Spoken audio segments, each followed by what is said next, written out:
the first thing I'm going to show you is actually quite a common technique, which is to use the function round. It's a mathematical function. If you've used spreadsheets before, you might have seen that.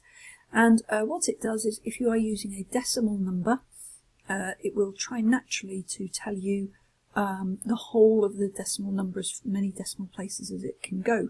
That quite often looks a little bit strange, especially maybe if you're talking about money and you only want 2 decimal places. So what we're going to use is this function here, round. It has 2 parameters. The first parameter is the calculation, or the answer to a calculation here.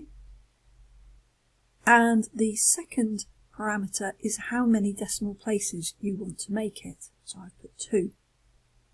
In this program here, I am typing something in. I've asked it to type a number in. I'm then converting that to a floating point number, and then multiplying it by 1.4, so I know there will be a decimal.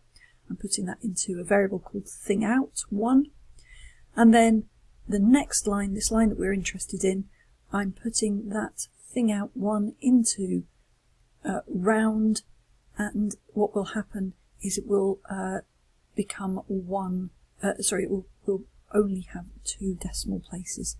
So if I run that, I'll just pause a second. Sorry, that's because I just stripped that out from another program. So there was no indenting needed. If I run that program now, obviously there was only 1 decimal place. Hold on.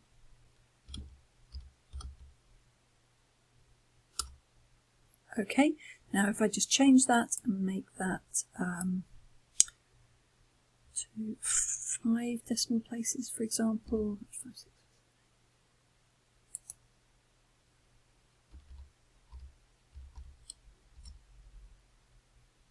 There, so that's actually as many decimal places as it can as it needs.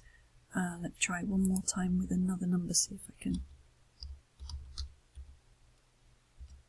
There we go. It's only going to 5 decimal places, whereas if I get rid of that rounding, whole line, and again, you can see it goes on as many digits as it needs. So that first skill I'm teaching you there is using round. And I will stop this video here.